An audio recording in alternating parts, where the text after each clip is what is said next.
What's up, guys? Empty Nose Books back today with another video, and today we are talking about Janny Wurts and the Curse of the Mistwraith. Curse of the Mistwraith. Goodness gracious, the first book in the Wars of Light and Shadow, and also I believe the conclusion of the first arc, because this series is kind of like these two books go together, these two books go together, and whatnot. But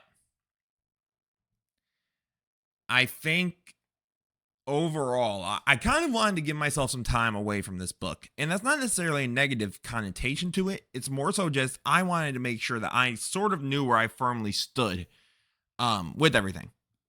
So when I look at all the aspects of this book, the characters I would give out of 5, a 3.5 to a 4.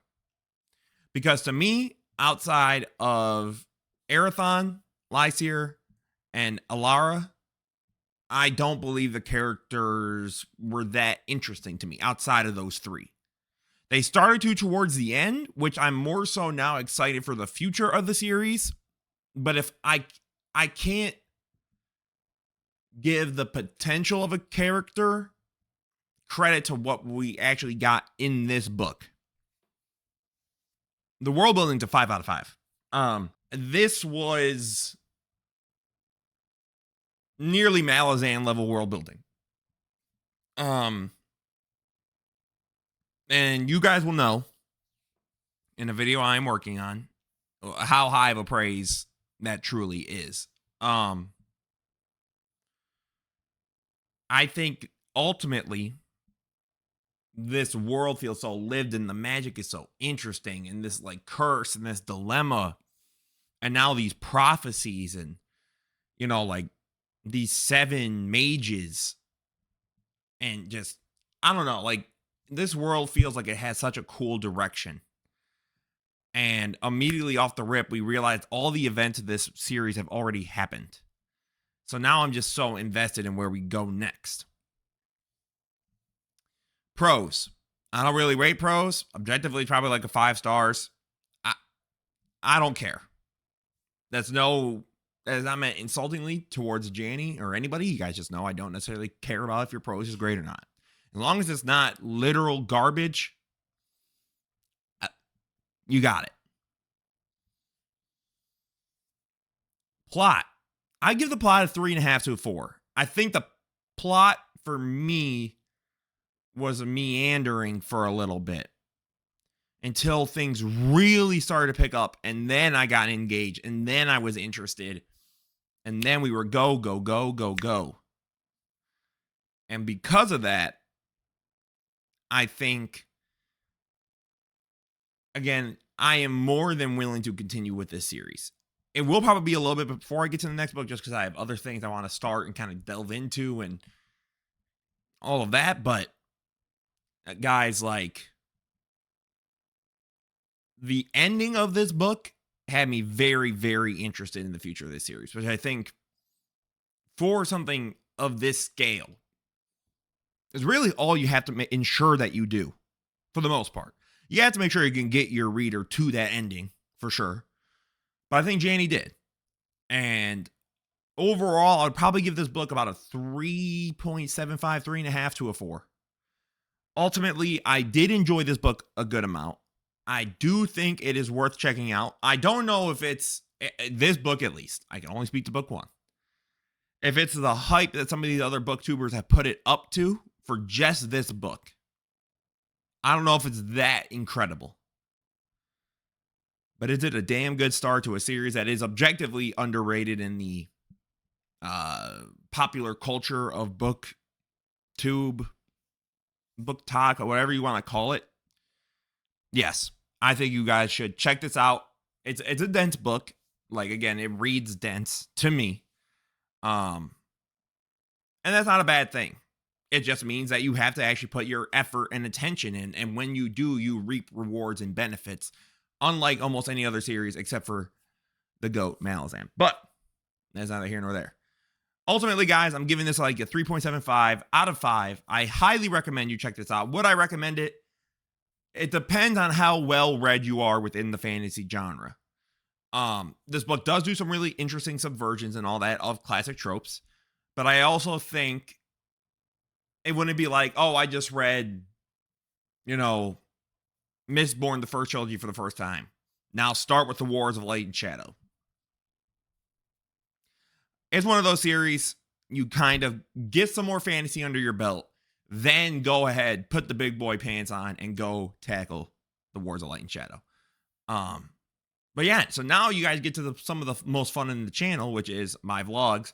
So for those of you who don't want to be spoiled, 5, 4, 3, I appreciate each and every one of you guys. Don't forget to like, comment, subscribe, and enjoy the reactions. Go. Ladies and fellasmen, we are starting the Emster birthday month with a book I've been wanting to read for a while. I've been hearing a lot of hype. Shout out Talking Story and some of these other channels. But we have started, or I have started, The Wars of Light and Shadow by Janny Wurts. The Curse of the Mistwraith. I am officially 100 pages in. Overall thoughts. This is giving me some Malazan vibes. Like, this world feels grand and lived in. And you could tell Janny really,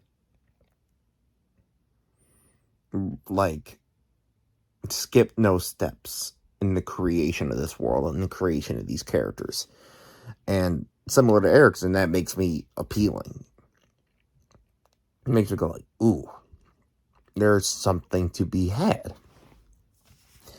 So, with the two, I see her so far, I think it's, Jesus, I said again a lot, but I think it was smart to do the twist of, like, the brother in darkness is a far more compassionate and loving person versus the brother of light being very spiteful, having that hate in his heart. The magic system seems interesting too, because of the way that, like, I want to make sure I'm Arathon, or I don't know. Lysair and Arathon, the way that those two interact. Oh, so good. And then the Fellowship of the Seven I'm interested in. Like, I'm only 100 pages in, and funny enough, it's only like 3 chapters. And that is also very Malazan-like. Chonker of chapters. But I am very, like, happily surprised. I'm just so fucking curious where this goes, because I don't understand it all. And, like, obviously some of it is we're getting explanations, but some of it, again, like Malazan, goes in the deep end, have fun. And I love that, because that makes me think, that challenges me as a reader. So overall, guys, reading vlog number 1 for this, pretty good. I'm more than excited. I'll see y'all in the next one. Peace. Okay, guys, so more Curse of the Mistwraith has been read. I am at like 180-ish pages. And the character work, I think, for me, is the big standout. Just because this world feels very daunting, for right now. But Malazan has taught me, when in doubt, just trust and let the process come to you. Fucking love Arathorn and Lysair, sorry. Because Janny does a really good job of, like, basically the idea of, like, the aspiration to be a hero versus the rocky reality of being one. And what I mean by that is, like, Arathorn is very, like, I've had to give up my passions, right? my love of things like music and, the arts. And I've had to lose the ones I love because of my power and because of, my moral code.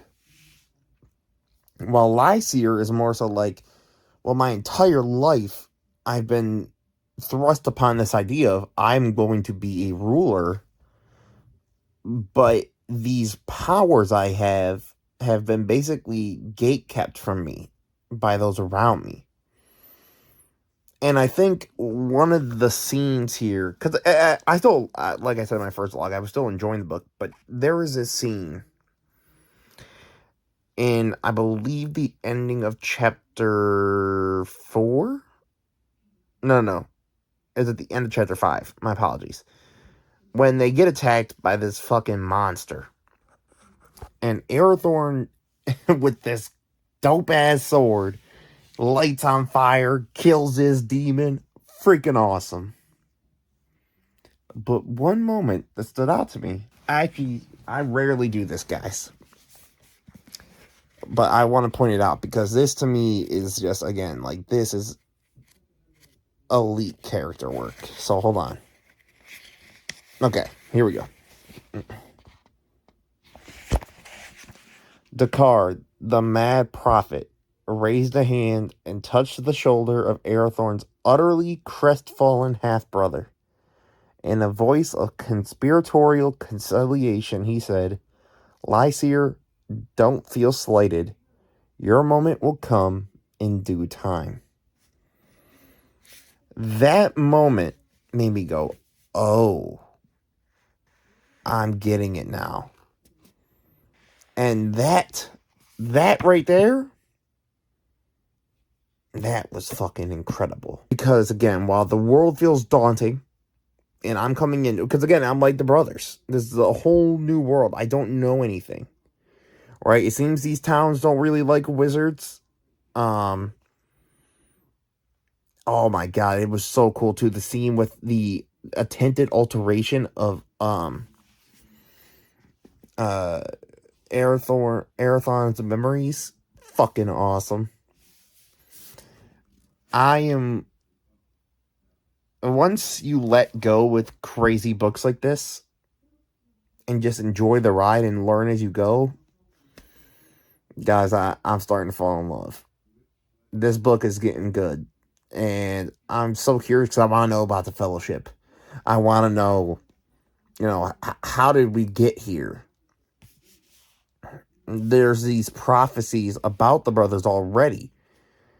And, the very first page of the book, really does this, like, full 360 on everything. Oh, it's going to be so good, you guys. So this is reading vlog number 2. I hope you guys have enjoyed.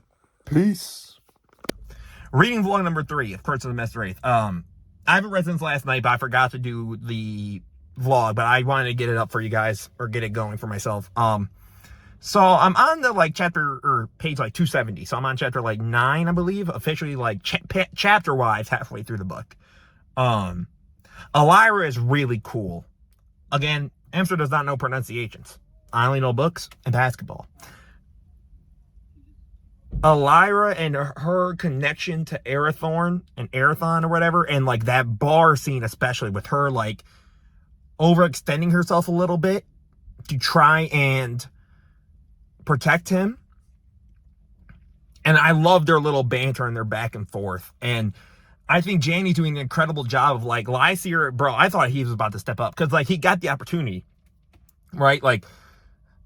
He met these barbarian clans and everything, him and Arathon, obviously.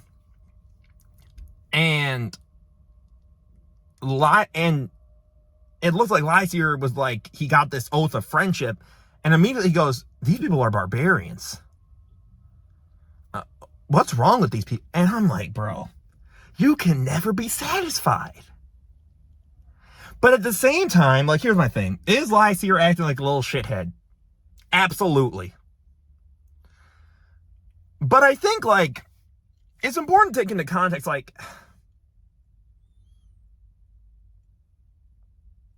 I feel like most humans at some point would feel a little bit of envy by that. Like, okay, if you were thought of growing up to be the next ruler of anything, your ego and all that's going to be much higher than the regular person, right? For the most part.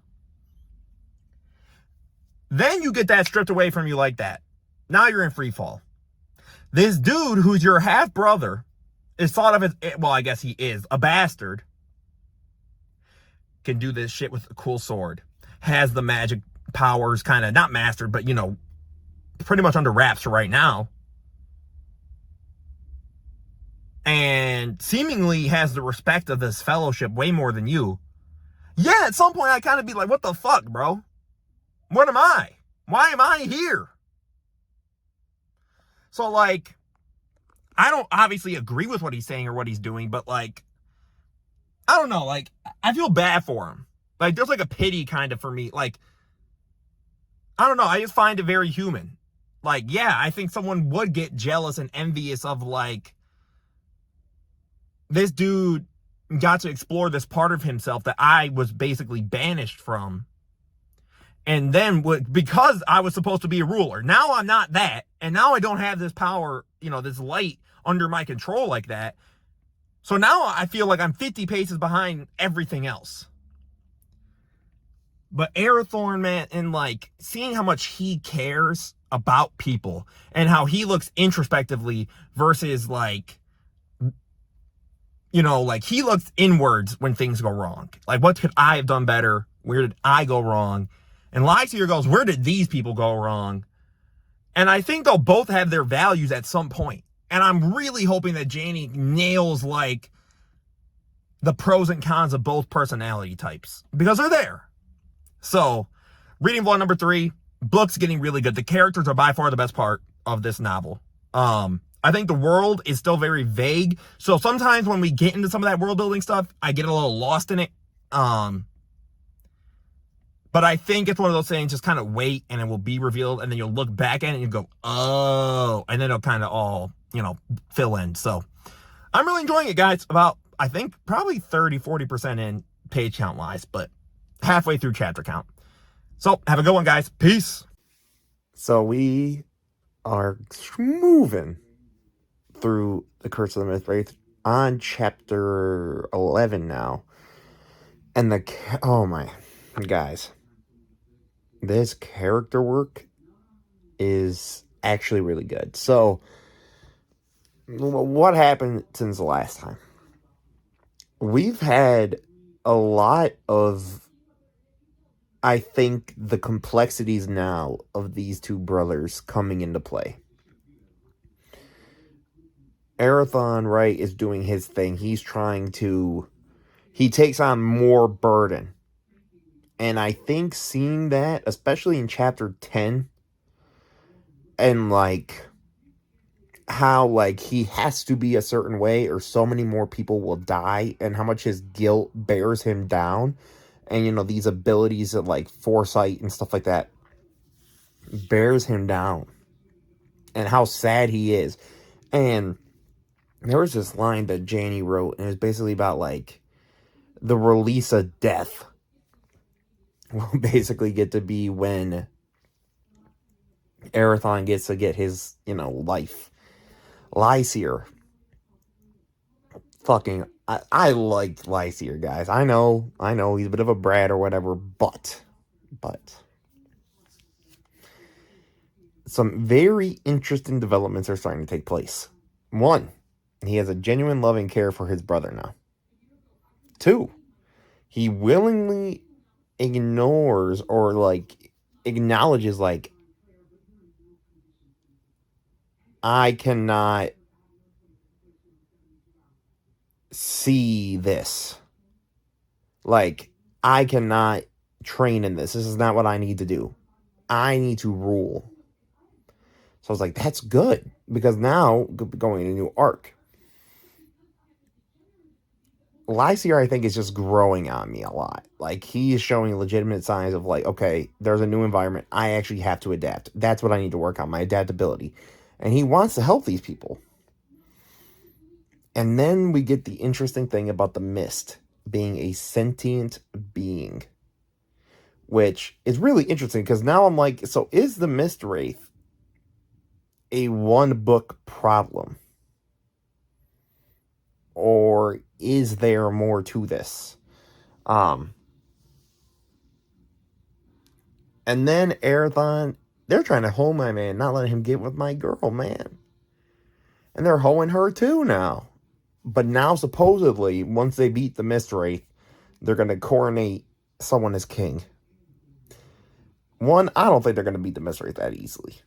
Two, something's going to go wrong at that coronation. And three, even though the brothers are starting to get along now, I just got a feeling that shit ain't going to last. So, honestly, the world's starting to explain itself a little bit more. I'm getting more and more into it. I'm loving that. The characters are starting to become really fucking good. I think some of the Fellowship members are I think their concept is really cool, though. But we're getting there.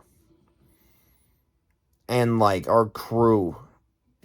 By our crew, I really mean our brothers and, you know, the girl out there, man. We're building up. And I'm getting more and more in. So this is vlog number 3 or 4 or whatever.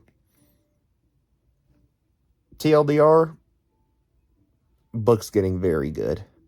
And I'm curious for where the spark is going to hit for this book's conclusion. Peace.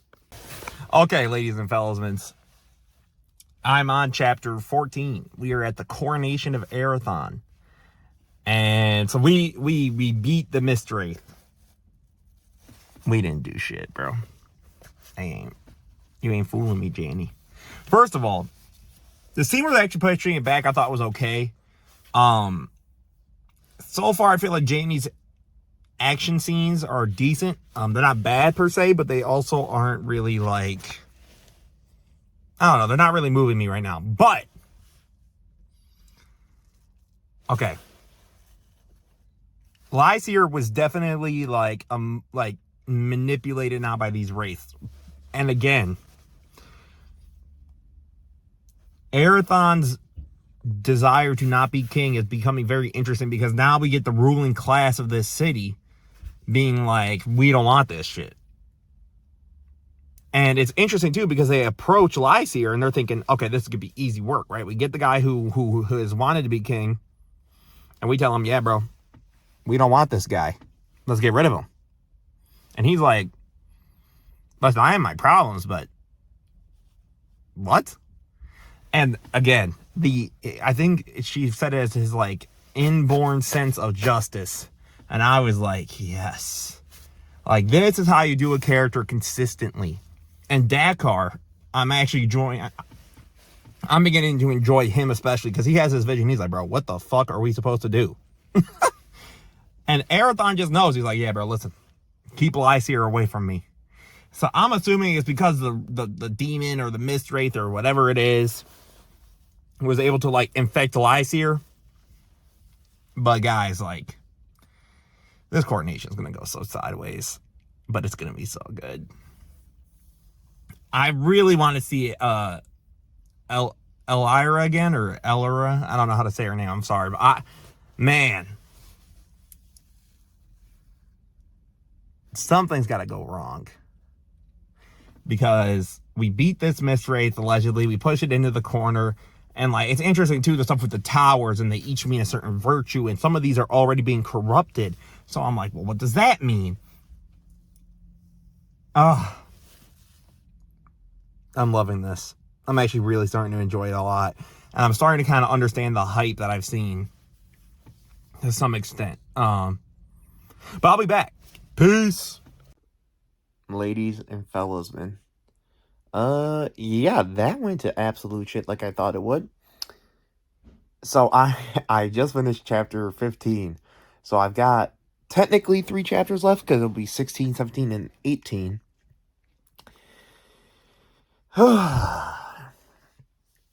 Now things are gonna get crazy because now the Mistwraith, or I don't know how to say the name. Basically, those two are now infecting Well, the Mistwraith has infected Lysaer and Arathon, and now Arathon's on the run. Lysaer is starting to be seen as this harbinger of light, which goes back to the very first page of the book, right, where there's this like false church. But I feel bad because, like, okay, Lysaer, and then the Fellowship basically going, we got another generation. Brother, huh? But now these two are supposed to live for another 500 years. So the scope of this story in terms of the time that it's going to pass just exponentially jumped. And it was so cool seeing Ilaria, like, try and convince the Order that Arathon is the less dangerous brother between the two. And that shit to me is so interesting. And like, now Arathon is with this clan tribe, and you can see this master bardsman is like interested. So now I'm like, is my boy gonna get to be a musician? We're gonna just rock and roll, make some tunes? But I'm like, this doesn't seem right.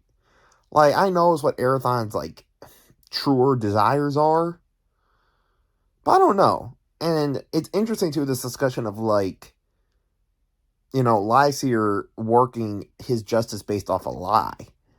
And all of these messages. So to me, I just think the work that's going on here is nothing short of remarkable. This was the chapter that locked me in. Chapter 14 especially, I was just like, I get it now. Like, because to be honest, coming into this, right, like, talking stories, hype this up, other, some of these other booktubers within the community have gotten all into it and talk about how great it is. And, getting into it, I was like, it's good. I just don't see where it's great is coming from. I get it now. That moment with this rift being made, and now the world has to seemingly pick a side, I'm in. And I'm technically with both sides, but I ain't gonna lie, fellas.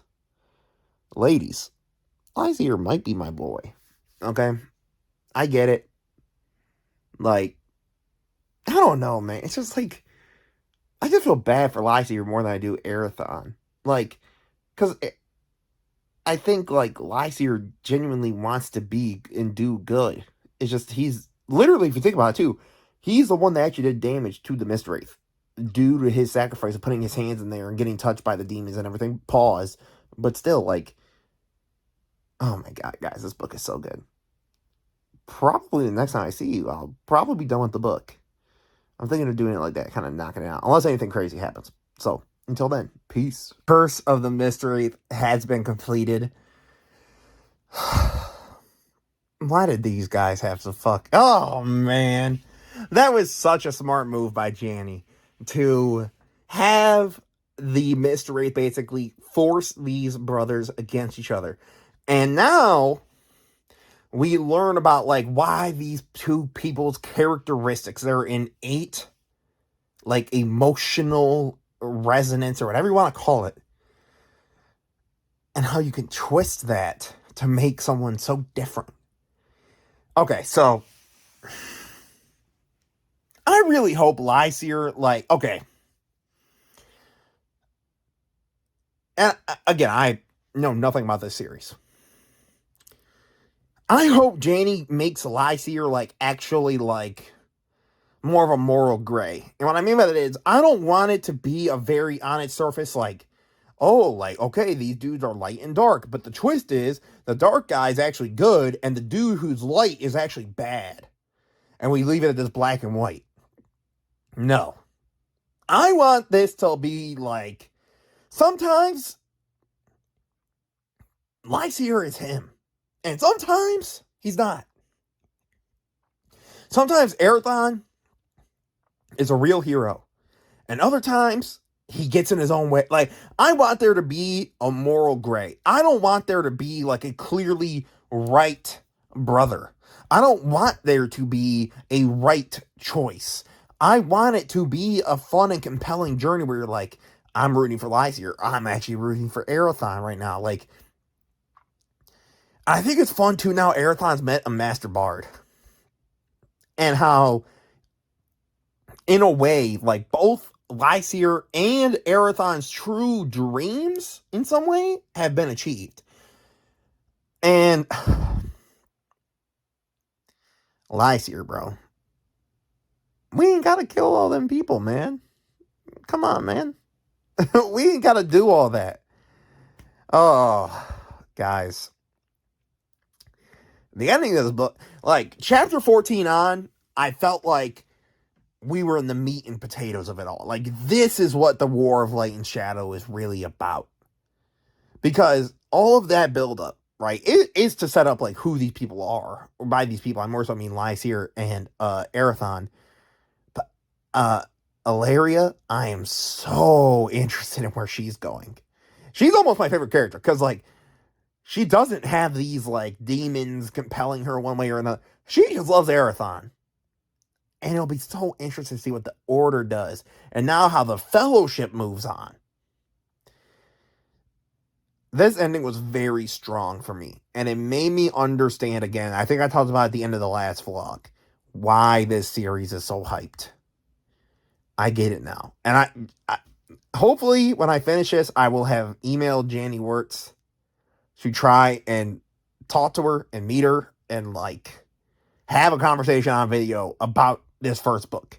Because I do want to get into the series. I do want to ask her questions. And I do want to get that perspective. Because this series to me is a really interesting character study. And the world and the magic and the sense of, like, people are wired a certain way and how we can twist that. Oh, guys, this ending was really, really good. And I am more than excited to get into the next, I believe it's the next arc of the War of Light and Shadow. So, you are now about to go back to see future me, who's recording the review video. So have a beautiful rest of your day, guys. Peace! And we're back. So, Lysier is a piece of garbage. Like, he's gotten possessed. The Mistwraith, did some long-term cons. He said, you thought you had me? I have you. And that was crazy. I was not expecting that. But I think, and I'm going to figure out what to do about this, but I think it's so interesting that Lysier, again, like, Janny obviously did the twist of, like, the guy who is considered darkness is good, and the guy who's considered light is bad. And it's so interesting, too, in this series, this idea of, like, there are characteristic, intrinsic values certain people have, and how now this Mistwraith and this curse can alter those or twist them to become something so much deeper and darker and more sadistic, and how, even in real life, our values can be subverted and twisted and like mangled to be whatever we need it to be to fulfill what we want. But I think Lysier is so interesting because at the end of the day, he is the one who overall did prevail against the Mistwraith, because he is the one who made that extremely noble sacrifice of putting his bare hands into the chasm or whatever to help close it and keep the being out. Yes, it led to his possession. I'm sure it's going to lead to a lot of terrible things happening. But at the end of the day, he still did make that call. And I think leading up to that moment, we saw that Lysier was growing. He was becoming, less entitled and all of that stuff. So for me, I was like, this is so good. And then my boy got possessed. And then my boy kind of said, let's fuck up the village. Oh, it hurt me. Janny, why did you do that to my guy, man? You couldn't give in to a trope? You're gonna let Arathon just kind of get a little dark, edgy, and then go kill some people. And I love too. Arathon just wants to be a damn musician. I find that extremely funny. I know it's not meant to be a comical thing, but I just find it funny. Like he's just like, I just want to make some tunes. I ain't trying to do all that. And to me, this book does some really interesting character work there. But to do all that, we have to get into our awards. As you guys know, I'm a major basketball fan. So for me, there are clear, obvious awards that we have. Our MVP, the Rookie of the Year, the Momentum Changer, and the Sixth Man of the book or for the year. And this is going to be good because it's, again, a series. So then I can add in more awards. I can kind of add in just kind of crazy stuff that I want to talk about. My MVP for this book. So the committee, we had 3 really clear contenders. Lysair, Arathon, and Elira. Ultimately, we decided Elira didn't have enough playing time. She didn't play a lot of games compared to the other 2. Arathon is a basic pick. The committee did not care for Arathon seemingly woe is he. So we did not really want to enable this sort of behavior from Arathon, okay? Now my hair's rebelling against me. Damn. But either way, right? What do we do from here? What we do from here? Lysair is your MVP. I think the journey of Lysair's character, whether it was from the curse, whether it was from his own personal development up until being cursed, whether it be his internal struggle with not having these powers that his brother has been able to master due to his background. I just think Lysair was the far more actually engaging and compelling brother of the 2. Then, the Rookie of the Year is going to be Arathon. This one was easy. He was the other dude that had the most page time. I think he has real potential to be interesting to me. It was just in this book, it felt just so like, okay. And I don't ever mean to come off as rude or dismissive or whatever, but it felt very like, this is the brother you're supposed to kind of like, and this is the brother you're not. And sometimes when the hand of the author guides me a certain way, like sometimes I ain't gonna lie, I get suckered right in, I'm in. But sometimes I'm like, I guess, but like this just feels so unneeded. Because Janny is already doing so many subversions of tropes and so many twists. Why not leave that moral gray? And it could happen in future books. So I am not trying to say that it doesn't. I'm just talking about in this book, I think it would have been really cool to leave that ambiguity. To leave it up to, is all of Lysair's downfalls because of Lysair or because of his circumstances? And is Arathon really all that great? Or does he have that bit of pretentious / like, oh, well, I gotta be the one to protect everybody. Like, okay, bro. All right. Go right ahead. You got it.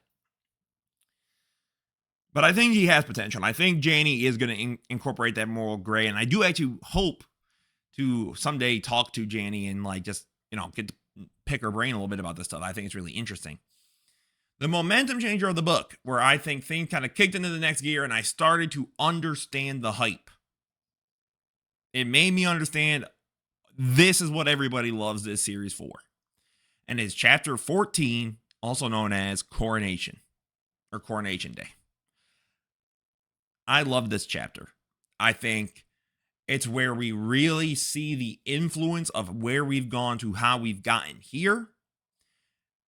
And how I think Janny really laid out, this is what we are kind of meant to be going through now through that out this theory. English. Where we're meant to be going throughout this series. Like, she's kind of like, okay, all of this up to here was to get you invested in the brothers, to understand the lore, or start to understand the lore and the world and these characters and whatnot and their relations. But this is what we're supposed to expect. These 2 brothers are navigating a very dense world full of, you have the Council of Mages, who are a bunch of old dudes who are making these choices, the Fellowship, all right? And so many of them are in their own way or in each other's way because there's also a pride of wanting to be the one that's right, to want to be the one that saves their land. But then you have these enchantresses, and then you have the already established hierarchies in these cities that are like, well, hold on now. If this dude becomes king, we're kind of screwed. That ain't happening. And I think that's where Janny was like, I got it. And that's where I mentally went, I'm in. Let's roll. So from there on, I was very into it. And then we have the Sixth Man of the Year. Sixth Man of the Year always is a character that I think may not necessarily gotten the page time or the POV perspective as much as I might have liked. But whenever they were on the screen, I was in. And it's Elira. I think Elira and her love for Arathon and her desire to save him and to not let, the enchantresses basically try and kill one of these brothers or kill Arathon specifically. Elira is like, guys, like, no, like, he is good. Do not be fooled or dissuaded. Like, we have to have him help us. And I think she's a very interesting character. And I think her potential is through the roof. And I think that Janny did a really good job, though, of not making it all about necessarily like a sexual love, but rather a love of like platonicness. But obviously, I think there's something more to it. But also a love of the land and wanting to save her people while still making sure she's doing it in the right way. That I think is incredible. And there are so many lines in this book. I gotta say, right? Like, Janny is Erickson-esque in terms of like, sometimes she'll just write a line and I'm like, you're cooking. Holy shit, she's fucking cooking. And I think Janny is a really good author. And I think that this series is very interesting and compelling. And I am very interested to see where it goes. So we will be continuing it on this channel. Maybe bring on some other booktubers. I got to try and spread my wings a little bit, know somebody who knows somebody. See what I can do. But the real hope is to experience as much of this big scale, fantasy as I can. And then I can kind of go into the weeds, some of the smaller stuff, newer stuff, and really just kind of diversify my everything. So as always, guys, this was Emster Knows Books. Don't forget to like, comment, subscribe. Let me know what you guys think of Curse of the Mistwraith. I found it extremely enjoyable for the most part. I think at times it was a bit of a slog / my interest waned at the beginning. But by the end, I was in. And I will be continuing on. So let me know what you guys think down below. Have a beautiful rest of your day, guys. Peace out.